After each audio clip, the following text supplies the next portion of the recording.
Il golpe si produjo a las nueve carena li tres de la mañana de un jueves, tres anaos huevos meses después de que enterramos una tad vacuo. Estaba en la cocina lavando los platos del desayuno cuando lo oí tres golpes secos oficiales y pacientes. A través de la ventana sobre el fregadero, vi una mujer en el porche con una carpeta manila. Vestí una americana azul marino y tenía la cara de alguien que había dado malas noticias antes. Me secué las manos y abrí la puerta. Sigora Callahan S.C. Me llamo Vera Dupree, soy trabajadora social del Departamento Estatal de Servicios Infantiles, puedo pasar. Mirimos al de la hacia la call. No haba ningún coche en la entrada. Debí dejar aparcado en la acera. De que se trata esto. Prefería discutirlo adentro si de Paris de un paso atrás y la de entrar. Ella estaba sentada en el sofá, con la carpeta en el regazo y las manos cruzadas sobre ella. Yo me quedé de pie junto a la puerta con los brazos cruzados. Señora Callahan, estoy aquí porque hemos recibido información sobre un niño que podría estar relacionado con su familia. En concreto, un niño que nació en el Hospital General Mercy el 8 de junio de tres años. La habitación se inclina, solo un poco, lo suficiente como para que tuviera que agarrarme el marco de la puerta. No entiendo, se report que el niño nació mudo. Usted figuraba como la madre. Su esposo, Daniel Callahan, figuraba como el padre. ¿Es correcto? Recientemente nos han informado de irregularidades en los registros del hospital de ese periodo. Se están revisando varios casos de recién nacidos. El suyo es uno de ellos. No podía moverme, no podía hablar, solo la miraba fijamente. Señora Callahan, juje algún sitio donde podemos sentarnos. Entré en la sala y me sentí en la silla frente a ella. Me temblaban las manos, así que las apreté contra los muslos. ¿Qué tipo de irregularidades? Todavía no puedo dar más detalles, pero necesito hacer algunas preguntas. ¿Ya viste tu hijo después de que nací? No. Me dijeron que no lo había logrado. Dijeron que era mejor que no lo lograra. ¿A quién te dijo eso? ¿La doctora? ¿La Brennan? ¿Una enfermera? No recuerdo su nombre. ¿Vera not algo? ¿Te dieron un certificado de defunción? Sí. Unos días después. ¿Todavía lo tienes? Senti. Lo tenían un archivador en el dormitorio, junto con el programa del funeral y las tarjetas de condolencias. Solo lo había mirado una vez el de coleg por correo. Necesito una copia de eso. Dijo Vera. Y cualquier otro documento relacionado con el nacimiento el alta hospitalaria, el historial médico, cualquier cosa que tengas. ¿Por qué? Me mira un buen rato. Y vi algo en su expresión que no supe identificar lo stima quiza, o cautela. Porque existe la posibilidad de que su hijo no muriera, y si es cierto. Necesitamos averiguar qué pas, no recuerdo qué dije después. Creo pedí que lo repetiera. Creo dije que no era posible. Pero las palabras parecían lejanas, como si vinieran de otra persona. Vera si qued otros 20 minutos. Pregunt sobre el embarazo, el parto, el personal del hospital. Pregunté si alguien me había presionado para firmar algo, si me habían sedado, si había estado sola. Respondí lo mejor que pude, pero todo se me nublaba. No dejaba de pensar en el momento en que me lo dijeron. La forma en que el médico me miró con esa compasión fingida. La forma en que la enfermera me tocó el hombro. La forma en que mi esposo se dio la vuelta y se cubrió la cara con las manos. Cuando Vera por fin se fue, me dio su tarjeta y me dijo que se pondría en contacto conmigo en unos días. Cerré la puerta tras ella y me quedé en el pasillo, con la mirada perdida. Luego entré al dormitorio, abrí el archivador y saqué la carpeta que no había tocado en 3 años. El embarazo había sido inesperado, pero deseado. Daniel yo levamos 2 años intentando sin éxito y empezamos a aceptar que podría no ocurrir. Entonces una mañana, me desperté con náuseas, me hice una prueba y 2 líneas, fuimos cuidadosos. Hice todo bien vitaminas, chequeos nada de alcohol, nada de estrés. Daniel trabajaba muchas horas gestionando un centro de distribución, pero asistía todas las citas. No se lo dijimos a mucha gente. Solo a nuestros pais y a un par de amigos cercanos. Queríamos esperar hasta el segundo trimestre para estar seguros. A las 20 semanas supimos que era un niño. Daniel or cuando el técnico nos lo dijo. Nunca lo había visto lor. El embarazo transcurrió sin contratiempos hasta el tercer trimestre. Alrededor de la semana 34, mi presión arterial empezó a subir. El médico me receta reposo absoluto y program controls mes frecuentes. Para la semana 30 y si tenía que hospitalizarme dos veces por semana para realizarme pruebas sin estrés. A las 38 semanas, decidieron inducir el parto. Tenía la presión arterial demasiado alta y les preocupaba la posibilidad de preeclampsia. Daniel me leva al mercy general a las 6 de la mañana. El parto dur 14 horas. Recuerdo el dolor. Recuerdo el agotamiento. Recuerdo que el me dijo algo sobre que el ritmo cardíaco del bebé había bajado y luego todo se aceleró. Había mis gente en la habitación las quinas pitaban. Alguien ajustaba una vía intravenosa. Sentí presión luego alivio luego nada. Cuando me desperté, Daniel estaba sentado junto a la cama, con el rostro gris. Pregunté. No respondí de inmediato. Solo me moví que algo se quebraba en su expresión. No lo logró. Al principio no le creí. Pensé que estaba confundido que había malinterpretado. Pero entonces entre la draw Brennan y me dijo lo mismo. El bebé había nacido muerto. El cordón umbilical se había comprimido durante el parto. No pudieron hacer nada. Pedí verlo. Ladra. Brennan negó con la cabeza suavemente. No creo que sea buena idea. Es mejor recordar el embarazo la alegría que sentiste. Verlo ahora no de ayudar. Daniel estuvo de acuerdo. Dijo que debimos confiar en el médico. Dijo que eso solo empeora las cosas. Así que no lo vi. Nunca lo abracé. Nunca me despedí. Me dieron de alta 2 días después. Salí del hospital con los brazos vacíos de un dolor que no sabía mover. Daniel se encarga de todos los preparativos a la funeraria, la cremación, el pequeño servicio. No me pidi mi opinión. Simplemente lo hizo y yo lo dije porque no podía pensar con claridad. Lo llamamos Owen. Enterramos un atad vacío bajo en arce en un cementerio a las afueras del pueblo. Después Daniel se dedicó por completo al trabajo. Hizo turnos extra. Legatar de casa y apenas habla. Intenta hablar con él pero se cerraba en banda cada vez. De que necesitaba seguir adelante, que detener significaba desmoronarse. De todas formas me desmoroné. Durante meses apenas sal de casa de contestar llamadas, de ver a mis amigos. Pasaba los días como un fantasma. Y Daniel me rodeaba como si yo no estuviera. Para cuando volvía sin term funcional nos habíamos convertido en desconocidos. Dormíamos en la misma cama. Pero no nos tocábamos, comamos juntos pero no hablábamos. El matrimonio no terminó de forma dramática. Simplemente se desvanecía silenciosamente, hasta que no qued nada a lo que aferrarse. Daniel se mudó un año y medio después de la muerte de Owen. Alquiló un apartamento al otro lado de la ciudad y dijo que necesitaba espacio. 6 meses después solicitamos el divorcio. Fue un proceso amistoso rápido y civilizado. Lo dividimos todo a la mitad y firmamos los papeles sin discutir. No había hablado con él en más de un año.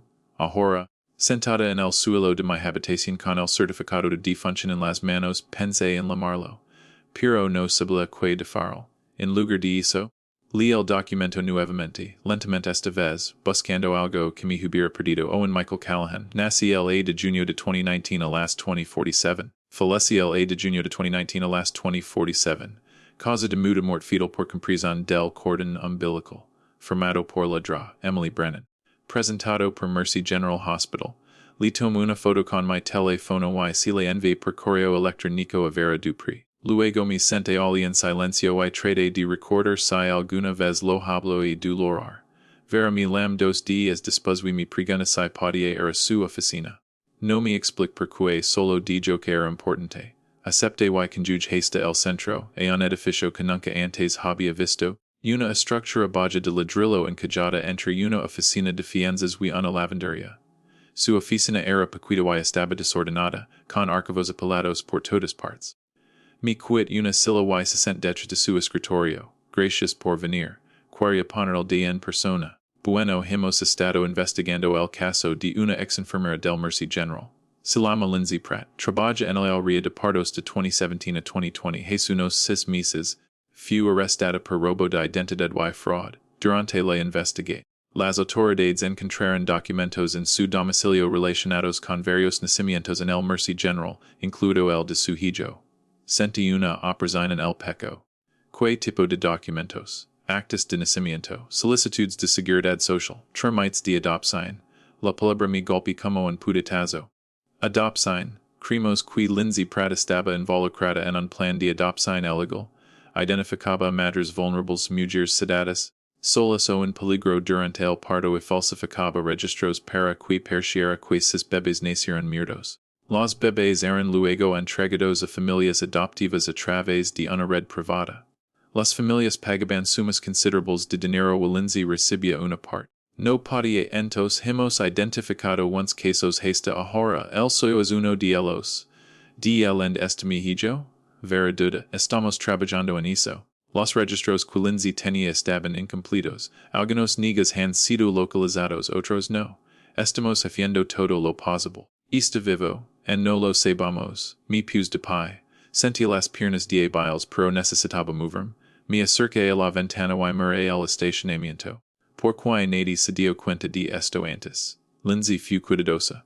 Falsific registros hospitalarios, falsific firmas y trabaja con un notario corrupto. Las familias que adoptaron a las niñas creían que todo era legal. No tenían motivos para sospechar lo contrario. ¿Y que he de la draw, Brennan? Yo estuvo involucrada. No lo creímos. Lindsay trabajaba sola principalmente en turnos de noche, cuando la supervisión era mínima. Manipulaba el sistema de maneras que no despertaban sospechas inmediatas. Migré para mirarla. ¿Qué pasa ahora? Seguimos investigando. Entrevistamos a todos los involucrados. Intentamos localizar a los negros. Y si encontramos a su hijo, nos pondremos en contacto con usted de inmediato. ¿Quién into tiempo lalavar? No lo sé, lo siento. Sal de su oficina y me quedé sentado en mi auto durante un largo rato agarrando el volante, tratando de procesar lo que acababa de escuchar. Owen podría estar vivo en algún lugar. Con gente que cría haberlo adoptado legalmente. Gente que lo cree durante 3 años. Y enteré anotavago lame a Danielizanoshi. Contesta el cardo timber con voz cautelosa. Dutch Emily, necesito decir algo la conta todo, la trabajadora social, la enfermera, las adopciones ilegales, no me interrumpa, no hazo preguntas. Simplemente escuchando termine hibo en largo silencio. No lo entiendo. Dijo finalmente. ¿You see mo es posible? No lo sé. Pero están investigando. Creen que Owen podría estar vivo. Otro silencio. Luego, En voz baja, las crees. no sé qué creer. ¿Qué quieren de nosotros? Nada todavía. Solo están mirando. Bueno, Daniel, si lo encuentran? No. No te hagas eso todavía no. Necesito saber que estás escuchando esto. Necesito saber que entiendes lo que significa. Te entiendo. Es que no puedo pensar en eso ahora mismo. Bueno. Me senté en el sofá oscurs y pensé en el día que salimos del hospital. Si mo Daniel me había lavado la maleta. Si mo me había abierto la puerta del coche. Si mo habíamos conducido a casa en silencio con el asiento trasero vacío. Pensé en la noche en clase mutten si mo empaque sus cosas metdicamente, en silencio. Como si intentara no despertar a nadie. En si mo me abrazad en la puerta brevemente antes de irse. Pensé en si mo el dolor nos lo había quitado todo y nos había dejado sin nada más que distancia. Ahora tal vez todo estaba basado en una mentira.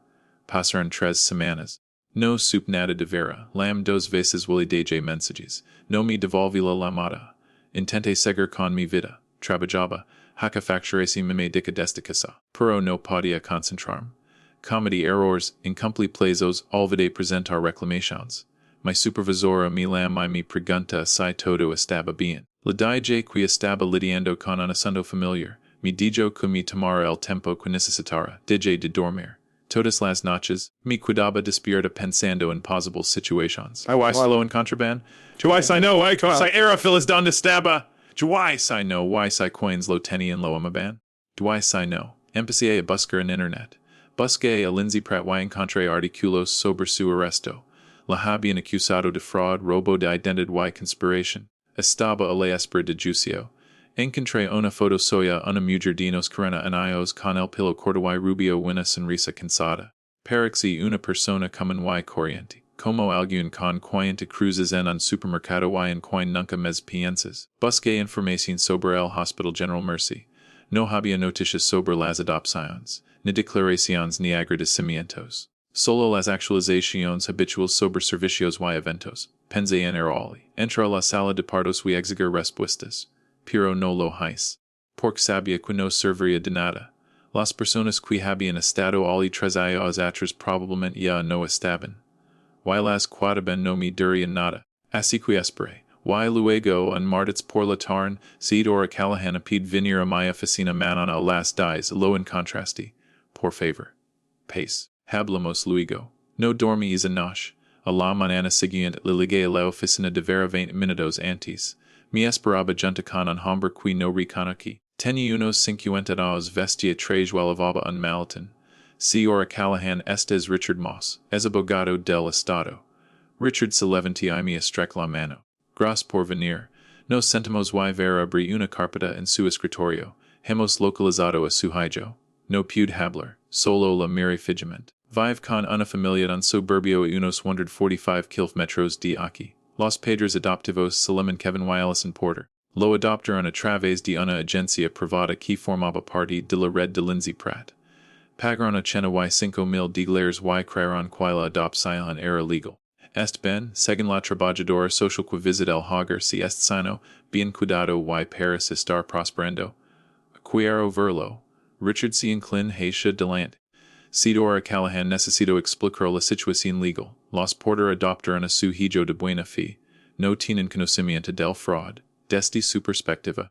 Son sus padres legals. Reverter hizo recurrir una orden judicial y no ser sencillo. El es mi hijo, entiendo. Pero la ley prioriza el interés superior del niño. Un juez considerar su situación actual su apego a los Porter y el posible impacto de sacarlo del nico hogar que conoce.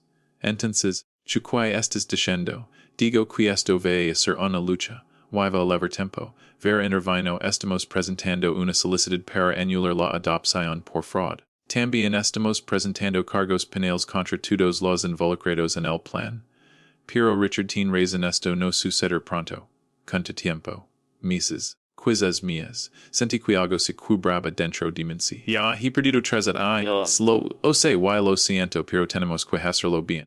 Al menos pudo verlo. Vera y Richard intercambiaron una mirada. ¿Estamos trabajando en eso? Dijo Vera. Les informamos a los Porter de la situación. Es comprensible que estén molestos. Su abogado les ha aconsejado que no permiten el contacto hasta que se resuelvan los asuntos legales. Es que no pudo ver a mi propio hijo, todavía no, pero estamos impulsando visitas supervisadas como parte del proceso judicial. Mi pies de pie. Tengo querm. Sí, ora Callahan. Tengo quer. Salí de la oficina y mi sublocoche. Me quedé al sentado en buen rato, agarrando el volante. Intentando respirar, luego conjugan 45 kilómetros hasta la dirección en que Vera me había dicho. La había memorizado de la carpeta que tenía en el escritorio. No sabía que iba a hacer al llegar, solo necesitaba ver. La casa estaba en un barrio con amplios jardines y bezones de ladrillo. Era una casa colonial de 2 pisos con un columpio en el patio trasero, aparqué al otro lado de la calle y esperé. Después de unos 20 minutos, la puerta principal se abrió. Salí una mujer de la mano de un niño pequeño. Tenía el pelo oscuro como Daniel. Lavaba una chaqueta azul y zapatillas con luces. Se estaba riendo de algo que dijo la mujer. Los vi caminar hacia un coche en la entrada. La mujer lo abrochó en una salida, le besó la frente y se sentí al volante. Arrancaron y pasaron junto a mí, no lo seguí. Me quedé al sentado mirando la entrada vacía. El paraquifiles. El proceso judicial dura 8 meses. Asistí a todas las audiencias sentado en la última fila, escuchando a los abogados discutir sobre términos que no entendía del todo. Derechos biológicos. Interés superior impacto psicológico, teoría del apego. Los Porter también estaban allí. Kevin era alto y calado, siempre detrás. Allison era más baja, con los ojos enrojecidos y un pañuelo en la mano. Nunca me miran. Su abogado argument que expulsar a Owen, a quien llamaban Jacob, causaría un daño irreparable. Que había credo en vínculo con ellos. Que perturbar su vida lo traumatizaría. Mi abogada Sandra Collier argument que la adopción era nula por estar basada en fraud. Que yo nunca había renunciado a mi patria potestad. Que Owen tenía derecho a conocer a su madre biológica. El juez, un hombre llamado Harold Graves, escuché ambas partes sin expresión alguna. Se realizaron evaluaciones psicológicas, visitas domiciliarias, entrevistas. Un psicólogo infantil testificó que Owen tenía un fuerte apego a los Porter y no mostraba signos de angustia. Un trabajador social testificó que yo tenía un hogar estable y buenos ingresos. Un perito forense testificó que los documentos de adopción eran fraudulentos. La enfermera Lindsay Pratt se declara culpable de múltiples cargos de fraud y conspiración. Fue condenada a 12 años de prisión. Ladra. Brennan fue absuelta de toda responsabilidad. Declarar haber sido engañada con registros falsificados. Y durante todo ese tiempo no me permitieron ver a mi hijo. Finalmente, después de 8 meses el juez Graves emitió su fallo. La adopción fue anulada. Owen volvía a ser legalmente mi hijo. Pero la custodia se dividió. A los porters se les concedí la tutela temporal mientras se desarrollaba un plan de reunificación. Yo habría supervisado las visitas 2 veces por semana, aumentando gradualmente visitas sin supervisión, con el objetivo de obtener la custodia completa en un año. No era lo que quería, pero algo era. La primera visita tuvo lugar en una oficina estatal con paredes de gigantes de plástico. Vera estaba a la compañía de una psicóloga infantil llamada Dra. Lim. Los porter trajeron a Owen y lo entregaron como si estuvieran entregando algo fragile. Mi mir con ojos muy abiertos y inseguros. Owen dijo en voz baja. Me llamo Emily. No respondí. Simplemente sostuvo un dinosaurio de peluche y miró al Dr. Lim. No te preocupes, dijo el Dr. Lim con dulzura. Emily es una amiga. Quiere jugar contigo. Nos sentamos juntos en el suelo. Le pregunté por el dinosaurio. Me dijo que se llamaba Rex. Le pregunté si tenía hambre. Asentí. Fingi darle de comer a Rex una manzana de plástico de la cocina de Juguit. Owen sonrió solo un poco. Esa primera visita duró 30 minutos. Me pareció una eternidad nada de tiempo. Con el paso de las semanas y meses las visitas se alargaron. Owen empecé a reconocerme. Sonríe cuando entraba. Me enseñaba sus dibujos. Me contaba sobre el preschool mi lam, Emily. No, ma'am. Solo Emily. No lo corregí, simplemente lo dejé se sentir a ser modo. Después de 6 meses, las visitas se trasladaron a mi casa. Le preparé una habitación con gigantes y libros. Le encantaban los trenes de gigante. Construimos vías juntas y los víamos dar vueltas por la habitación. Los porters siempre estaban ahí esperándolo en la entrada cuando se iba. Lo abrocaban al coche y se marchaban, y yo los observaba desde la ventana hasta que se van. Pasa un año antes de que ellos me otorgar la custodia total. Para entonces, Owen tenía casi 5 años, comprendí cómo lo hacen los nidos, que su vida estaba cambiando, que ahora viviría conmigo, que los porters seguirían vayan dolo, pero no todos los días. Laura la primera noche, pregunté por Allison, lo abré le dije que estaba bien extraerla, que lo amaba, que podía llamarla cuando quisiera. Al final se quedó dormido en mis brazos. Daniel vino unas semanas después. Le conté sobre la decisión de custodia y me pregunté si podía conocer a Owen. Acepta que, al principio Owen se mostró medio y se escondí detrás de mi pierna, pero Daniel se arrodilló y le mostró un coche de gigante que había traído. Y Owen lo tomó con cautela. Jugaron juntos en el suelo de la sala durante una hora. Cuando Daniel se fue, Owen le pregunté si volvería. Dije que sí. Han pasado 2 años desde entonces. Owen a teen seas. Casi siempre me llama mam, aunque a veces todavía me dice Emily. Via Daniel cada 2 fines de semana. Hace videollamadas a Allison una vez por semana. No recuerda el hospital. No recuerda que lo liberan. Solo sabe que su vida es complicada, como la de la mayoría de los nidos. No intento explicárselo todo. Solo intento darle estabilidad última. A veces pienso en lo que nos arrebataron. Esos primeros 3 años los hitos que me perdí el vehículo clavamos haber tenido desde el principio. A veces pienso en los porter wild dollar que viven. A veces pienso en Lindsay Pratt y me pregunto cuál la impulsa a hacer algo tan imperdonable. Pero sobre todo me concentro en el ahora, en la risa de Owen, en sus preguntas. En chimo me toma de la mano al cruzar la calle. No conseguí la vida que esperaba, pero recuperé a mi hijo y eso es suficiente. Si alguna vez tuviste que luchar por algo que creí es perdido para siempre no estés solo.